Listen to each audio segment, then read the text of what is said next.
Today's story is a bit exceptional.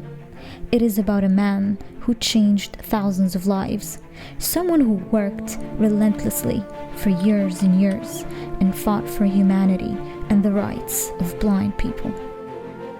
My name is Abu Abbas. I am the founder of Glimmer of Hope organization.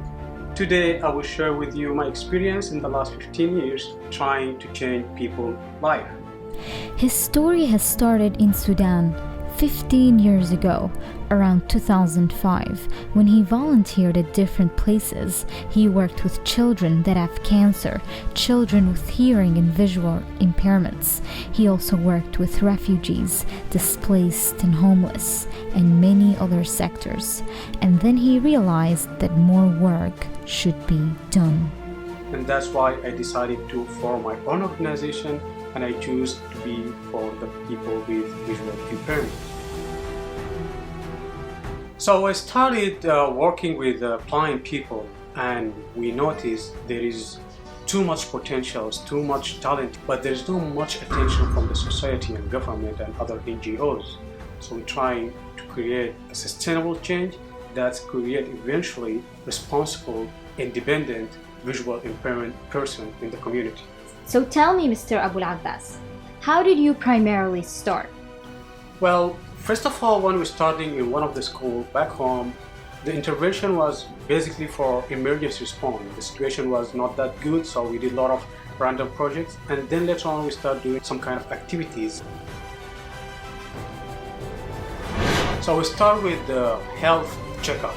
All the students in the blind school were sent to be seen by a doctor to check if any of them has a chance to see again. And here where we start raising funds for them, and we had some eye surgeries. Eventually we have some students saw the light. And then we start psychological support because we notice all the students are kind of isolated from the community. So we start bringing other people from outside the school. We bring the school outside to the community to participate in some kind of events. And we also support them to upgrade their talents, to bring some kind of instruments for them. At a certain point, we noticed we need to work more with the community because the community don't know much about the blind people. And here where we came with this 3 days awareness campaign, like there is hundreds of volunteers participated to direct the attention of the society to the blind people. We distributed thousands of posters. We walk on the street of the capital city for miles, eyes folded and with white cane, and we tell people there is a blind people, this is how they live, this is how they walk, this is how they study.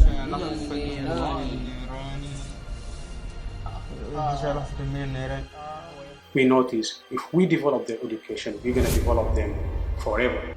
We notice there's a lack of braille tools, and we start raising funds and bring some braille tools. And then again we start thinking more, what can we do in the academic sector? And here we came with the tutoring program. We need to upgrade their academic level. We noticed their grade is not that much high, and here we came with this kind of intervention. This kind of project had a huge impact in their life, and we noticed that in their grade in the next year and the year after. Now we're doing the audio library. We need to change all the books to audiobooks. And the audiobooks not only for the blind people, but for everyone. How would the family be able to deal with this, and they would view their son or daughter as a burden? How did you step in to change that? Well, this is one of the main challenges we still have back home, and not even my country. A lot of countries have the same issue. The negative perception, the lack of awareness about people with visual impairment. The family, when they have a child with visual impairment, okay, he's blind, he can't see, and they have this kind of, the way they deal with him, not only in academic way, the way like they don't give him like single task, like bring me some water or open the door, and that's reflect negatively in their psychological side. And when we notice the statistics, 75% of blind people never attended school, and this is a very dangerous indicator. When we see like the student, when they come to the blind school, they feel like still very shy, they don't blend in the school.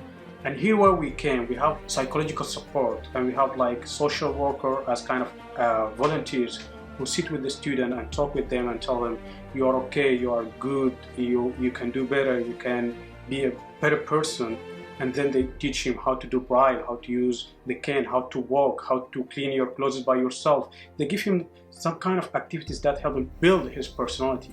And again, he will see like hundreds of students like him blind, and they're also happy and doing anything by themselves, and they have a very successful academic life. When we came and started our intervention, these students will have a good grades, and here their fathers or mother will say, whoa, you have a good grades. And now we start talking with the families. See, your child is very good, he has potentials, you have just to give him more trust, you have to give him more support, and he will be better. And we noticed through the years, when we change the family perception, the performance of the student will eventually change. There are many misconceptions about the blind, and many treat them with empathy, and this is a very wrong thing to do and has a negative impact on them. Instead, they should be treated with equity and integrated to be a productive member of the society.